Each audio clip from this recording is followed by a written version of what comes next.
ಇವತ್ತು ಸರ್ಕಾರ ಏನಿವತ್ತು ಭಾಗ್ಯಗಳ ರೀತಿಯಲ್ಲಿ ಬೇರೆ ಬೇರೆ ಅನುಕೂಲಗಳನ್ನ ಸೌಲಭ್ಯಗಳನ್ನ ಕೊಡ್ತಾ ಇದೆ. ಅದಕ್ಕೆ ಬದಲಾಗಿ ಒಂದು ಹಳ್ಳಿಕಾರ ಹಸುಗಳನ್ನ, ನಾಟಿ ಹಸುಗಳನ್ನ, ನಾಟಿ ಎಮ್ಮೆಯನ್ನ ಅದು ಸಾಲದ ರೂಪದಲ್ಲೋ ಅಥವಾ ಎಲ್ಲೋ ಒಂದು ರೀತಿ ಅನುದಾನದ ರೂಪದಲ್ಲೋ ಅದನ್ನು ಕೊಟ್ಟು ಅದಕ್ಕೆ ಸಹಕಾರ ಕೊಡುವಂಥದ್ದಾದರೆ ಸಹಜ ಕೃಷಿಗೆ ಹೆಚ್ಚು ಪ್ರೋತ್ಸಾಹನ ಕೊಟ್ಟಂಗಾಗ್ತದೆ. ಮತ್ತೆ ಯಾಕೆ ನಮ್ಮ ಸರ್ಕಾರ ಇದ್ರ ಬಗ್ಗೆ ಯೋಚನೆ ಮಾಡಬಾರ್ದು? 2,000 ಮಹಿಳೆಯರು ಕೊಡೋದು, ಅಲ್ಲಿ ಇಲ್ಲಿ ಫ್ರೀ ಮಾಡೋದ್ರ ಬದಲು ಪ್ರತಿ ಒಂದು ಹಳ್ಳಿಗೂ, ಪ್ರತಿ ಒಂದು ಮನೆಗೂ ಒಂದೇ ಒಂದು ಯಾವ್ದಾರ ಒಂದು ನಾಟಿ ಹಸು ಕೊಟ್ರೆ ಆ ರೈತ ಯಾಕೆ ಹೋಗಿ ಕೆಮಿಕಲ್ ತಗೊಂತಾನೆ ಹೇಳಿ? 5 ಡಿಗ್ರಿಗಿನ್ನ ಹೆಚ್ಚು, ಅದರಲ್ಲೂ ವಿಶೇಷವಾಗಿ ಮಾರ್ಚ್, ಏಪ್ರಿಲ್, ಮೇ 3 ತಿಂಗಳು ಅತ್ಯಂತ ಸುಡು ಬಿಸಿಲು ಪ್ರದೇಶ.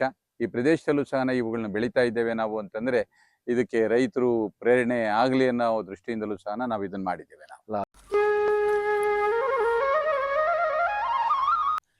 ನಮಸ್ಕಾರ ವೀಕ್ಷಕರ, ಮತ್ತೊಮ್ಮೆ ನಿಮ್ಮೆಲ್ಲರಿಗೂ ನೈಸರ್ಗಿಕ ಬದುಕು ಚಾನೆಲ್ಗೆ ಸ್ವಾಗತ, ಸುಸ್ವಾಗತ. ನಾನು ಇಲ್ಲೊಬ್ರು ಹಿರಿಯ ರೈತರನ್ನ ಹುಡುಕೊಂಡ್ ಬಂದಿದ್ದೀನಿ. ಇವರು ಸುಮಾರು 30 ವರ್ಷಗಳಿಂದ ಒಂದೇ ಒಂದು ತೊಟ್ಟು ಕೂಡ ಅವರ ಭೂಮಿಗೆ ಯಾವುದೇ ರೀತಿಯಾದಂತ ರಾಸಾಯನಿಕ ಹಾಕಿಲ್ಲ, ಯಾವುದೇ ರೀತಿ DAP, ಪೊಟ್ಯಾಶು, ಯೂರಿಯಾ ಏನೊಂದನ್ನು ಹಾಕಿಲ್ಲ. ಹಾಕ್ದೆ ನೋಡಿ ಯಾವ ತರ ಒಂದು ತೋಟ ಕಟ್ಟಿದ್ದಾರೆ. ಬನ್ನಿ ಇವ್ರ ಹತ್ರ ತಿಳ್ಕೊಳ್ಳೋಣ, ಈ ಕೆಮಿಕಲ್ ಬಳಸೋದ್ರಿಂದ ಏನೇನೆಲ್ಲ ಕಷ್ಟಗಳಾಗುತ್ತೆ ರೈತನಿಗೆ. ಈಗ ನಮ್ಗೆ ಅನ್ಸ್ಬೋದು ಈಗ ಹಾಕಿದ ತಕ್ಷಣ ಒಂಚೂರು ಬೆಳೆ ಜಾಸ್ತಿ ಆಗೋಯ್ತು, ನೆಕ್ಸ್ಟ್ ವರ್ಷ ಇನ್ನೊಂದಷ್ಟು ಬೆಳೆ ಜಾಸ್ತಿ ಆಗೋಯ್ತು ಅಂತ. ಬಟ್ ಹೋಗ್ತಾ ಹೋಗ್ತಾ ಕ್ರಮೇಣ ನಮ್ಮ ಭೂಮಿಯ ಫಲವತ್ತತೆ ಕಳ್ಕೊಂಡಂತೆ ನಶಿಸಿ ಹೋಗುತ್ತೆ. ಕೇಳೋಣ ಬನ್ನಿ ಯಾವ ತರ ಎಲ್ಲ ಇದು ನಮ್ಮ ಭೂಮಿಗೆ ತೊಂದರೆ ಆಗುತ್ತೆ ಅಂತ. ಬನ್ನಿ ಹೋಗೋಣ, ಆ ರೈತರ ಹತ್ರ ಮಾತಾಡೋಣ. ನಮಸ್ತೆ, ನಿಮ್ಮ ಪರಿಚಯ ಮಾಡ್ಕೊಳ್ಳಿ ಸರ್. ನಾನು ಮರಳಯ್ಯ ಅಂತ ಹೇಳಿ, ನಾನು ನಿವೃತ್ತ ಸರ್ಕಾರಿ ಕಾಲೇಜಿನ ಪ್ರಿನ್ಸಿಪಾಲ್ರಾಗಿ ಇವತ್ತು ಈ ಭಾಗದೊಳಗೆ ತೋಟಗಾರಿಕೆ ಬೆಳೆಗಳಾಗಿರ್ತಕ್ಕಂಥ ಅಡಿಕೆ, ತೆಂಗು ಮತ್ತು ಬಾಳೆ, ಏಲಕ್ಕಿ, ಮೆಣಸು, ಜಾಯಿಕಾಯಿ ಮುಂತಾದ ಬೆಳೆಗಳನ್ನು ಬೆಳೀತಾ ಇದ್ದೇನೆ. ರಾಸಾಯನಿಕ ಮುಕ್ತವಾಗಿರ್ತಕ್ಕಂಥ ರೀತಿಯಲ್ಲಿ ಈ ತೋಟದ ಬೆಳೆಗಳನ್ನು ಬೆಳೀತಿರುವಂಥದ್ದು. ರಾಸಾಯನಿಕ ಗೊಬ್ಬರಗಳನ್ನು ಬಳಸೋದ್ರಿಂದ, ಕೀಟನಾಶಕ ಬಳಸೋದ್ರಿಂದ ಆಗುವಂಥ ಅನಾಹುತಗಳೇನು ಅಂತಂದೇಳಿ ಭಾಳ ಮುಖ್ಯವಾಗಿ ನಾನು ರೈತರಿಗೆ ತಿಳಿಸೋದೇನೆಂದರೆ, ರಾಸಾಯನಿಕ ಗೊಬ್ಬರಗಳನ್ನು ಬಳಸೋದ್ರಿಂದ ಭೂಮಿಯ ಫಲವತ್ತತೆ ನಿಧಾನವಾಗಿ ಕ್ಷೀಣಿಸ್ತಾ ಹೋಗ್ತದೆ, ಅದರಲ್ಲಿ ಜೀವಾಣುಗಳು ಹಾಳಾಗ್ತದೆ. ಆಮೇಲೆ ಈ ಭೂಮಿಯ ಫಲವತ್ತತೆ ಕಡಿಮೆ ಆದಂತೆ ಬೆಳೆನೂ ಸಹ ಕಡಿಮೆ ಆಗ್ತಾ ಹೋಗ್ತದೆ. ಆಮೇಲೆ ಆ ಬೆಳೆ ರೋಗ ಮುಕ್ತವಾಗಿ ನಾವು ಬೆಳೀಲಿಕ್ಕೆ ಸಾಧ್ಯ ಆಗೋದಿಲ್ಲ. ಸಹಜ ಕೃಷಿಯಲ್ಲಿ ಬೆಳೆದ್ರೆ ರೋಗ ಮುಕ್ತವಾಗಿರ್ತದೆ. ಭಾಳ ದೀರ್ಘಕಾಲದವರೆಗೂ ಸಹ ನಾವು ಭಾಳ ಆರೋಗ್ಯಕರವಾಗಿರ್ತಕ್ಕಂಥ ಗಿಡಗಳನ್ನು ಬೆಳೀಲಿಕ್ಕೂ ಸಹ ಸಾಧ್ಯ ಇರ್ತದೆ. ಈ ರಾಸಾಯನಿಕ ಕೃಷಿಯಿಂದ ಭೂಮಿ ಗಟ್ಟಿ ಆಗ್ತದೆ, ಜೊತೆಗೆ ನೀರಿನ ಪ್ರಮಾಣ ಹೆಚ್ಚಾಗಿ ಬೇಕಾಗ್ತದೆ ರಾಸಾಯನಿಕ ಕೃಷಿಗೆ. ಆಮೇಲೆ ಕೀಟನಾಶಕಗಳನ್ನ ಬಳಸೋದ್ರಿಂದ ಮಣ್ಣಿನಲ್ಲಿರುವಂತಹ ಜೀವಾಣುಗಳು ಹಾಳಾಗೋಗ್ತದೆ. ಅದಕ್ಕೆ ನಾವು ಬೇರೆ ಪೂರಕವಾಗಿರುವಂಥ ಪ್ರತ್ಯೇಕ ಗೊಬ್ಬರವನ್ನು ನಾವು ಕೊಡಬೇಕಾಗ್ತದೆ. ಹಾಗಾಗಿ ರಾಸಾಯನಿಕ ಮುಕ್ತವಾಗಿರ್ತಕ್ಕಂಥ ಬೆಳೆಯನ್ನು ಬೆಳೆಯೋದ್ರಿಂದ ಬಹಳ ದೀರ್ಘಕಾಲದವರೆಗೆ ನಾವು ಬೆಳೆ ಬೆಳಿಬಹುದು. ಮತ್ತು ವಿಷಮುಕ್ತ ಆಹಾರಗಳನ್ನು ಸಹ ನಾವು ಸಮಾಜಕ್ಕೆ ಕೊಡಲಿಕ್ಕೆ ಸಾಧ್ಯ ಇರ್ತದೆ ಅನ್ನೋದು ನನ್ನ ಒಂದು ಸಲಹೆ ಆಗಿರ್ತದೆ. ಈಗ ಎಲ್ಲರೂ ತುಂಬಾ ಕೆಮಿಕಲ್ ಹಾಕಿ ಈಗ ಜೇನಿನ ಹುಳದ ಸಂತತಿ ತುಂಬಾ ಕಮ್ಮಿ ಆಗ್ಬಿಟ್ಟಿದೆ ಅಂತ ಹೇಳ್ತಾರೆ.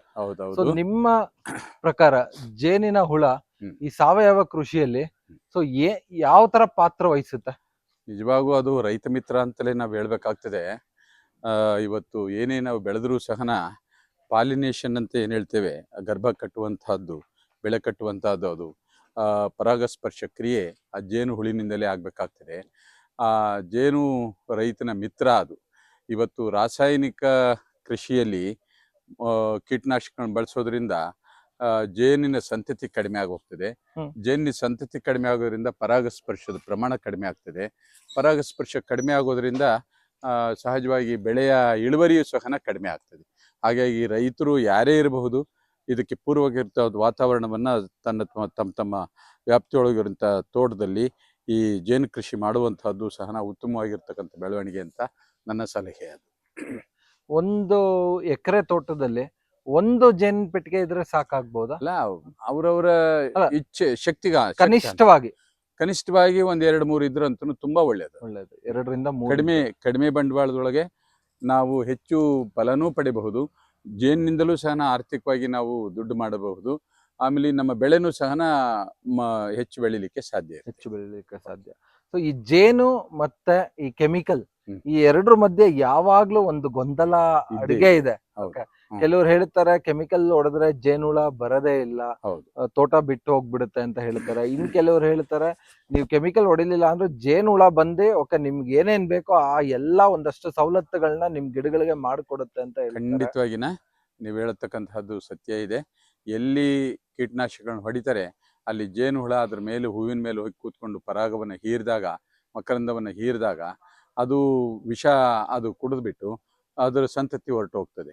ಎಲ್ಲಿ ವಿಷಮುಕ್ತವಾಗಿರುವಂಥ ಕೀಟನಾಶಕಗಳನ್ನು ಹೊಡೆದೇ ಇರತಕ್ಕಂಥ ಭಾಗದೊಳಗೆ ಜೇನು ಭಾಳ ಸಮೃದ್ಧವಾಗಿ ಬೆಳೀತದೆ. ಅದಕ್ಕಾಗಿನ ಕೀಟನಾಶಕ ಹೊಡಿತಕ್ಕಂಥದ್ದನ್ನು ಮೊದಲು ನಿಲ್ಲಿಸಬೇಕು. ಕಳೆನಾಶಕಗಳಂತೂ ರೈತರು ಯಾವ ಕಾರಣಕ್ಕೂ ಮುಟ್ಟಬಾರ್ದು. ಅದರಿಂದ ಏನಾಗ್ತದೆ, ಅವರು ಚರ್ಮದ ರೋಗ ಬರೋ ಸಾಧ್ಯತೆ ಇರ್ತದೆ, ಗರ್ಭಕೋಶದ ಮೇಲೆ ಬರುವಂಥ ಕಾಯಿಲೆಗಳು ಬರುವಂಥದ್ದು ಇರ್ತದೆ, ಆಮೇಲೆ ಈ ಕಿಡ್ನಿಗೆ ರೋಗಗಳು, ಕಿಡ್ನಿ ಸೋಂಕು ರೋಗಗಳು ಬರುವಂಥ ಸಾಧ್ಯತೆ ಇರ್ತದೆ, ಕಣ್ಣಿನಿಗೆ ತೊಂದರೆ ಆಗುವಂಥ ಸಾಧ್ಯತೆಗಳಿರ್ತದೆ. ಎಲ್ಲ ಕಾರಣಗಳಿಂದ ಕಳೆನಾಶಕ ಅಥವಾ ಕೀಟನಾಶಕಗಳನ್ನು ರೈತರು ಆದಷ್ಟು ಬಿಟ್ಟು ಆರೋಗ್ಯವಂತವಾಗಿ ಬಾಳಬೇಕು ಅಂತಂದರೆ ಸಹಜ ಕೃಷಿ ಒಂದೇ ಅವನು ನಿರ್ವಹಿಸುವಂಥ ಬದುಕಿನಲ್ಲಿ ಮಾರ್ಗ ಅಂತಂದೇಳಿ ನನ್ನ ಸಲಹೆ ಆಗಿರ್ತದೆ. ಈಗ ನಿಮ್ಮ ಅನುಭವದ ಪ್ರಕಾರ ಈಗ ಏನಾಗುತ್ತೆ ಅಂದ್ರೆ ನಮ್ಮ ಸಾವಯವ ಕೃಷಿಯಲ್ಲಿ ನಾವೇನಾಗುತ್ತೆ ಹೇಳಿ, ಮೊದಲನೇ ವರ್ಷ ನಾನು ಜೀವಾಮೃತ ಹೆಚ್ಚಾಗಿ ಕೊಡ್ತೀನಿ, ಎರಡನೇ ವರ್ಷ ಸ್ವಲ್ಪ ಕಮ್ಮಿ ಮಾಡಿದ್ರು ನನ್ನ ಗಿಡಗಳಲ್ಲಿ ಯಾವುದೇ ರೀತಿಯಾದಂತ ಒಂದಷ್ಟು ವ್ಯತ್ಯಾಸ ಬರಲ್ಲ. ಅದೇ ಕೆಮಿಕಲ್ ಕೃಷಿಯಲ್ಲಿ ಸ್ವಲ್ಪ ಒಂಚೂರು ಕಮ್ಮಿ ಕೊಟ್ಟಿದ ತಕ್ಷಣ ಗಿಡ ಬಾಡೋಗೋಕ್ ಸ್ಟಾರ್ಟ್ ಆಗೋದು ಈ ತರ ಆಗುತ್ತೆ. ನಿಮ್ಮ ಅಭಿಪ್ರಾಯದ ಪ್ರಕಾರ ನಮ್ಮ ಸಾವಯವ ಕೃಷಿಯಲ್ಲಿ ಈ ಕೆಮಿಕಲ್ ಬೆಳೆಸ್ತಾ ಇರೋರು ಸಾವಯವ ಕೃಷಿಗೆ ಬರ್ಬೇಕು ಅಂದ್ರೆ ಯಾವ ತರ ಮಾಡ್ಬೋದು ಅವರು? ಒಳ್ಳೆ ಒಂದು ಸಮಸ್ಯೆಯನ್ನ ನೀವು ಮುಂದಿಟ್ರಿ. ಇವತ್ತು ಸಹಜ ಕೃಷಿ ಮತ್ತು ರಾಸಾಯನಿಕ ಕೃಷಿಗಳಲ್ಲಿರುವಂಥ ಒಂದು ವ್ಯತ್ಯಾಸಗಳನ್ನು ಗುರುತಿಸುವಂಥದ್ದು.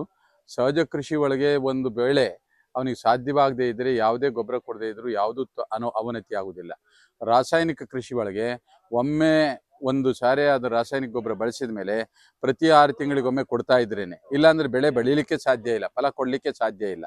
ಹಾಗಾಗಿ ಅದ್ರ ಪ್ರಮಾಣವನ್ನು ಹೆಚ್ಚು ಮಾಡ್ತಲೇ ಇರಬೇಕಾಗ್ತದೆ. ಯಾಕಂದರೆ ಮೊದಲನೇ ಸಾರಿನೇ 50 ಗ್ರಾಮ್ ಬೆಳೆಸ್ತಾನು, ಎರಡನೇ ಸಾರಿ 100 ಗ್ರಾಮು, ಮೂರನೇ ಸಾರಿ 150 ಗ್ರಾಮು, ನಾಲ್ಕನೇ ಸಾರಿ 200 ಗ್ರಾಮು, ಹೀಗೆ ಪ್ರತಿ ಬಳಕೆಗೂ ಸಹ ಅದ್ರ ಪ್ರಮಾಣವನ್ನು ಹೆಚ್ಚಿಸ್ತಾ ಇದ್ರೇನೆ ಅವನು ಬೆಳೆ ಪಡೀಲಿಕ್ಕೆ ಸಾಧ್ಯ ಇರುವಂತಹದ್ದು. ಇಲ್ಲ ಅಂತಂದ್ರೆ ಅದು ಬೆಳೆ ಪಡೀಲಿಕ್ಕೆ ಸಾಧ್ಯವೇ ಇಲ್ಲ. ಅದು ಸಹಜ ಕೃಷಿ ಒಳಗೆ ಹಾಗಲ್ವೇ ಅಲ್ಲ. ಒಮ್ಮೆ ಏನು ಕೊಡ್ತಾರೆ ಇನ್ನೊಮ್ಮೆ ಅದೇ ಪ್ರಮಾಣ ಕೊಟ್ಟರು ಸಾಕು. ಒಂದ್ ವೇಳೆ ಕೊಡದೇ ಇದ್ರೂ ಸಹನ ಮತ್ತೆ ತಿರುಗಿ ಇನ್ನೊಂದು ಅವಧಿವರೆಗೂ ಸಹ ಅದು ತಟ್ಕೊಂಡಿರ್ತದೆ ಅಂತಂದೇಳಿ ನನ್ನ ಸಲಹೆ ಆಗಿರ್ತದೆ. ಬಟ್ ಈ ಕೆಮಿಕಲ್ ಕೃಷಿಯಿಂದ ನಮ್ಮ ಮಣ್ಣಲ್ಲೇ ಇರುವಂತ ಒಂದಷ್ಟು ಜೀವಾಣುಗಳು ಅದರ ಸಂತತಿ ಕ್ಷೀಣ ಆಗ್ತಿರೋದು ಸತ್ಯ ಅನ್ಸುತ್ತೆ. ಹಾಳಾಗಿ ಹೋಗುತ್ತೆ, ಮಣ್ಣು ಬರಡಾಗಿ ಹೋಗುತ್ತೆ, ಮರುಭೂಮಿ ಆಗಿ ಹೋಗ್ತದೆ, ಅದರಲ್ಲಿ ಗಿಡ ಇರುವುದಿಲ್ಲ, ಆಮೇಲೆ ಯಾವುದೇ ರೀತಿಯಾಗಿರ್ತಕ್ಕಂಥ ಜೀವ ಸಂತತಿಗಳು ಅದರಿಂದ ಉಳಿಯೋದಕ್ಕೆ ಸಾಧ್ಯವೇ ಇಲ್ಲ. ಈಗ ಸಾಕಷ್ಟು ಈಗಿನ ಯಾವುದೇ ಗೌರ್ಮೆಂಟ್ ಬರ್ಲಿ ಏನೇ ಬರ್ಲಿ ರೈತರಿಗೆ ಆದಷ್ಟು ಯೂರಿಯಾ, ಪೊಟ್ಯಾಶು, ಓಕೆ DAP ಈ ತರದಕ್ಕೆ ಹೆಚ್ಚಾಗಿ ಸಬ್ಸಿಡಿಗಳು ಕೊಡ್ತಾ ಇದ್ರೆ, ಅದೇ ನಮ್ಮಂತ ಸಾವಯವ ರೈತರಿಗೆ ಇವರ ಒಂದು ಏನು ಬೇವಿನ ಹಿಂಡಿ ಯಾವುದಕ್ಕೂ ಒಂಥರ ಸಬ್ಸಿಡಿನೇ ಇಲ್ಲ. ಸೊ ನಿಮ್ಗೇನ್ ಅನ್ಸುತ್ತೆ? ಇಲ್ಲ ಈ ಎರೆಹುಳ ಗೊಬ್ಬರಕ್ಕಾಗ್ಲಿ ಯಾವ್ದು ಆತರ ಬೆಂಬಲ ಬೆಲೆ ಆತರದ್ ಏನು ಕೂಡ ಇಲ್ಲ. ನಿಜವಾಗೂ ಇವತ್ತು ಬಹಳ ಯೋಚನೆ ಮಾಡುವಂಥ ಒಂದು ಪರಿಸ್ಥಿತಿ ಇದು. ಸಾವಿರಾರು ಕೋಟಿ ರೂಪಾಯಿಗಳಷ್ಟು ಬಂಡವಾಳವನ್ನು ಸಾಮಾನ್ಯ ರೈತರು ಕಟ್ಟುವಂಥ ತೆರಿಗೆ ಹಣವನ್ನು ರಾಸಾಯನಿಕ ಗೊಬ್ಬರಗಳ ಫ್ಯಾಕ್ಟ್ರಿಗಳಿಗೆ ಅನುದಾನ ಕೊಡೋದ್ರ ಮೂಲಕ, ಸಬ್ಸಿಡಿ ಕೊಡೋದ್ರ ಮೂಲಕ ಅವರಿಗೆ ಸರ್ಕಾರ ಇವತ್ತು ಅವರಿಗೆ ಉತ್ತೇಜನ ಕೊಡ್ತಾ ಇದೆ. ನಮ್ಮ ಅಧಿಕಾರಿಗಳು ಸಹನ ಅದು ತೋಟಗಾರಿಕೆ ಇರ್ಬೋದು, ಕೃಷಿ ಇರ್ಬೋದು, ಬೇರೆ ಯಾರೇ ಇರ್ಬೋದು, ಅದಕ್ಕೆ ಹೆಚ್ಚು ಹೆಚ್ಚು ಪ್ರಚಾರ ಕೊಡುವಂಥ ಕೆಲಸನೂ ಮಾಡ್ತಾ ಇದ್ದಾರೆ. ಇದೊಂದು ದುರಂತದ ಕೆಲಸ ಅಂತ ನಾವು ಭಾವಿಸ್ತೇವೆ ಇದು. ಯಾಕಂದರೆ ಅದರಿಂದ ಆಗುವಂಥ ಅನಾನುಕೂಲಗಳು, ಆರೋಗ್ಯ ಹಾಳಾಗ್ತದೆ, ಭೂಮಿ ಹಾಳಾಗ್ತದೆ, ಈ ಎಲ್ಲ ಹಾಳಾಗುವಂಥ ಗೊತ್ತಿದ್ರೂ ಸಹನ ಇದಕ್ಕೆ ವ್ಯವಸ್ಥೆ ಮಾಡುವಂಥದ್ದು ಒಂದು ದುರಂತ ಅಂತ ನಾವು ಭಾವಿಸ್ತೇವೆ. ನೈಸರ್ಗಿಕ ಕೃಷಿ ಮಾಡುವಂಥದ್ದಕ್ಕೆ ಇವತ್ತು ರಾಸಾಯನಿಕ ಕೃಷಿ ಹೊಡುವಂಥ ಉತ್ತೇಜನದಲ್ಲಿ ಅರ್ಧ ಭಾಗದಷ್ಟು ನೈಸರ್ಗಿಕ ಕೃಷಿ ಕೊಟ್ಟರೆ ಎಷ್ಟೋ ನಮ್ಮ ಸಮಾಜ ಚೆನ್ನಾಗಿರ್ತದೆ, ಭೂಮಿ ಚೆನ್ನಾಗಿರ್ತದೆ, ನಮ್ಮ ಗಿಡಗಳು ಚೆನ್ನಾಗಿರ್ತವೆ, ಬೆಳೆನೂ ಸಹನ ಚೆನ್ನಾಗಿರ್ತದೆ. ಇವತ್ತು ಪೂರಕವಾಗಿ ಆಹಾರದ ಬೆಳೆಗಳನ್ನು ಸಹನ ಬೆಳೀಲಿಕ್ಕೆ ಬೇರೆ ಬೇರೆ ವಿಧಾನವಾಗಿ ಸಹಜವಾಗಿ ಅದು ಜೀವಾಮೃತ ಇರ್ಬೋದು, OWC ಇರ್ಬೋದು, ಆಮೇಲೆ ಪೊಟ್ಯಾಶ್ ಇರ್ಬೋದು, ಅಥವಾ ಹ್ಯೂಮಿಕ್ ಆಸಿಡ್ ಇರ್ಬೋದು, ಇತ್ಯಾದಿಗಳನ್ನು ನೈಸರ್ಗಿಕವಾಗಿ ತಯಾರಿ ಮಾಡಿಕೊಂಡು ಭೂಮಿಗೆ ಕೊಡೋದ್ರಿಂದ ಬೆಳೆನ ಬೆಳೀಲಿಕ್ಕೆ ಸಾಧ್ಯ ಇದೆ. ಸರ್ಕಾರ ಇವತ್ತು ಅದನ್ನು ಆ ನಿಟ್ಟಿನಲ್ಲಿ ಯೋಚನೆ ಮಾಡುವಂಥ ಅನಿವಾರ್ಯತೆ ಮತ್ತು ಅಗತ್ಯತೆ ಇದೆ ಅಂತ ನನ್ನ ಅಭಿಪ್ರಾಯ ಆಗಿದೆ. ಮತ್ತೆ ನೀವು ಇದಕ್ಕೆ ಸಹಜ ಕೃಷಿ, ನೈಸರ್ಗಿಕ ಕೃಷಿ ಮಾಡುವಂಥವರಿಗೆ ಇವತ್ತು ಸರ್ಕಾರ ಏನಿವತ್ತು ಭಾಗ್ಯಗಳ ರೀತಿಯಲ್ಲಿ ಬೇರೆ ಬೇರೆ ಅನುಕೂಲಗಳನ್ನು, ಸೌಲಭ್ಯಗಳನ್ನು ಕೊಡ್ತಾ ಇದೆ, ಅದಕ್ಕೆ ಬದಲಾಗಿ ಒಂದು ಹಳ್ಳಿಕಾರ ಹಸುಗಳನ್ನು, ನಾಟಿ ಹಸುಗಳನ್ನು, ನಾಟಿ ಎಮ್ಮೆಯನ್ನು ಅದು ಸಾಲದ ರೂಪದಲ್ಲೋ ಅಥವಾ ಎಲ್ಲೋ ಒಂದು ರೀತಿ ಅನುದಾನದ ರೂಪದಲ್ಲೋ ಅದನ್ನು ಕೊಟ್ಟು ಅದಕ್ಕೆ ಸಹಕಾರ ಕೊಡುವಂಥದ್ದಾದರೆ ಸಹಜ ಕೃಷಿಗೆ ಹೆಚ್ಚು ಪ್ರೋತ್ಸಾಹನ ಕೊಟ್ಟಂಗಾಗ್ತದೆ.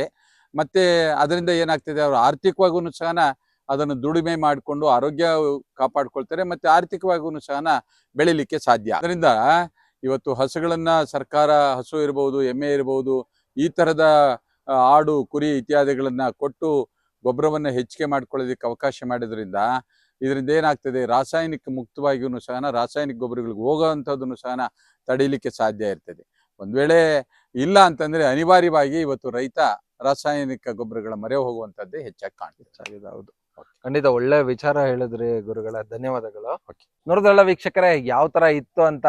ಯಾಕೆ ನಮ್ಮ ಸರ್ಕಾರ ಇದ್ರ ಬಗ್ಗೆ ಯೋಚನೆ ಮಾಡಬಾರ್ದು?